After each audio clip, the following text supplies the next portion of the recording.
We are going to move on here with public communication. You are welcome and encouraged to participate in this meeting. Public comment is taken on items listed on the agenda when they are called. Public comment on items not listed on the agenda will be heard at this time. Comments on controversial items may be limited, and large groups are encouraged to select representatives to express the opinions of the group. Written requests. Members of the public submitting written requests at least 24 hours prior to the meeting will normally be allotted 5 minutes to speak. I understand these two came in today. And is that true? Okay. And that is it. I do have 2 speaker cards here. Let's go with Phil Trainer first. Excuse me, 3 speaker cards. Thank you.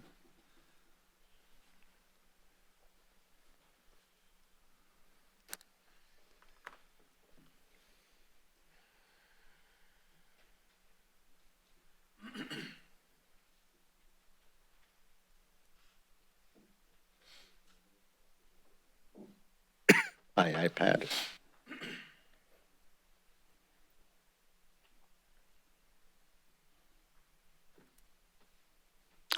I think most of you people know me. I'm not here to be obnoxious by any means, but I looked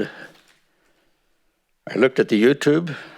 I had 3 people phone me and asked me if I'd taken a look at the YouTube on the last meeting. I looked at it yesterday and I looked at it this morning again. And this is what I would like you to consider. I've got 6 sentences that I'm going to read, and I think you should be able to read them all in 3 minutes. I listened to the letter written to the city by Manny that he be allowed to delay his promotion to mayor for next year, until next year.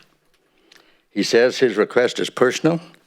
However, he refers to problems with the council members and apologizes to them. But we were the ones that put him in office. We, the citizens, voted Manny into office. Consequently, the other members of the council shouldn't be allowed to vote him out of the position that he was going to have. I believe it should have been up to the public.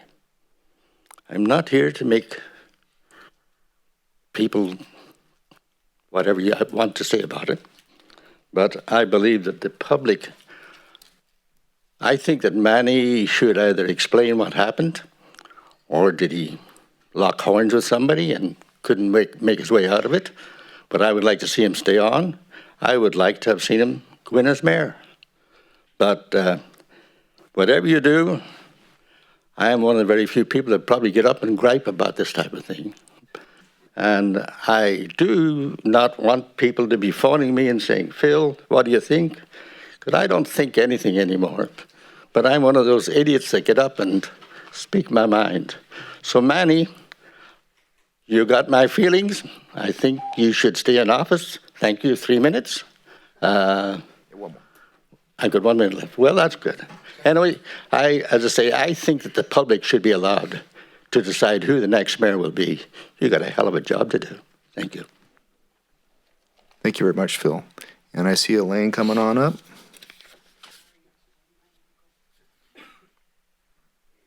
Mr. Preston Dickinson, if you can cue yourself up, sir, after Elaine here.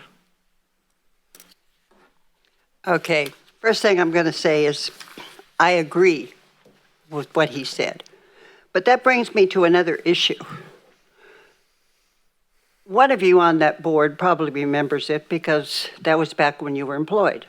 But the rest of you, you may not remember that there was a chance by the citizens to change the city council, to set up having city council members for each district. Because back in those days, we had all of them living in one area. So I honestly support this. And I really think that the city should look at this in the future.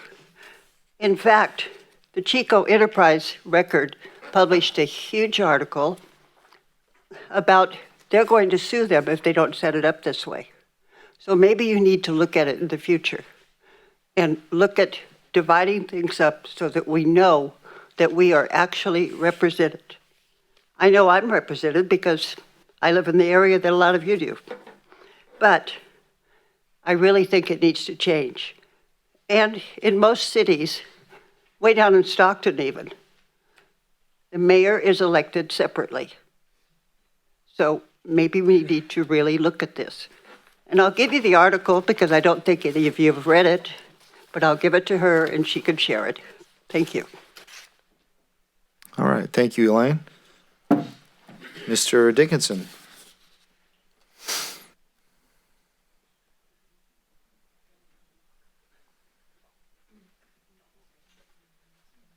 Good evening, chamber members. My name is Preston Dickinson. I'm an independent contractor with AT&T, and I recently, I cover about 10 counties up in Northern California, and I work with Alice Perez. She's a director of external affairs with AT&T. I retired several years ago and have the wonderful experience of being back and doing what I did when I retired. So I do the external affairs for these 10 counties from Yuba and Sutter up to the Oregon border. I wanted to introduce myself. I've given you business cards. I wear several hats, but I like to just tell folks, if you have any issues with AT&T that your constituents or residents bring to you, feel free to get a hold of me. I'm located in Chico, and I will be happy to help. I did also want to let you know that we are working with William Jow over in Public Works on a proposal to put small cell in Yuba City, which is basically a faster service that is mobile service, which will help with capacity issues where we have identified capacity problems, and it will offer very high speeds. So those are the things that we're working on right now, and if you have any questions, I'll be glad to answer them, and otherwise I'll be reaching out to you over the next couple of months just to have more personal one-on-one time to tell you what I do. All right. Thank you very much, sir. That was three of three speaker cards I have. Would anybody else who have not filled out a card care to say anything at this time, whether it's on or off the agenda? Anybody else after Tom? Come on down, queue yourself up. It's all good. Good evening. My name is Thomas Burns. I wanted to remind people of the great California ripoff program tonight. So I think it's good to always bring that forward. So back in 2006, I bought a truck for business, and it's a small truck, but it's a medium-sized truck, a Freightliner. And it's a diesel truck. So I decided to take on the task of making those payments. So I made payments on it for 5 years, $1,400 a month. Okay. Now this truck it's got 45,000 miles on it. It's an excellent truck. It's got a Mercedes-Benz engine, and it runs clean. But the state of California has pretty much dictated that it's no longer roadworthy. So they stole my truck from me. That's what they did. And I wanted to remind everybody of the thieving program going on in the state of California. And many, many, many other things. All right. Thank you, Tom. Anybody else care to say anything? On or off the agenda? It's all good. All right. Through the mayor, Yes, sir. I'd like to make a short statement. First of all, I'd like to thank Phil and Elaine for their comments. I really appreciate them.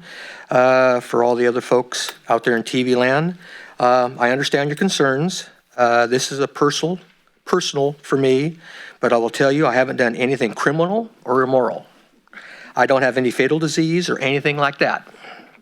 I do hold myself to high standards, though I have not met that standard. And so I want to focus on continuing to do the best for our community, and I'm looking forward to the opportunity to serve as your mayor in the future. Thank you. All right. Thank you very much, Manny. It's kind of interesting. This is typically a more of a jovial atmosphere for this meeting, but it does add something different because it's unprecedented. It's never really happened before. But here we are. We're going through it, business as usual. And, well, I'm sure this council will step up as we always had and adjust accordingly and move forward for the benefit of everybody out there.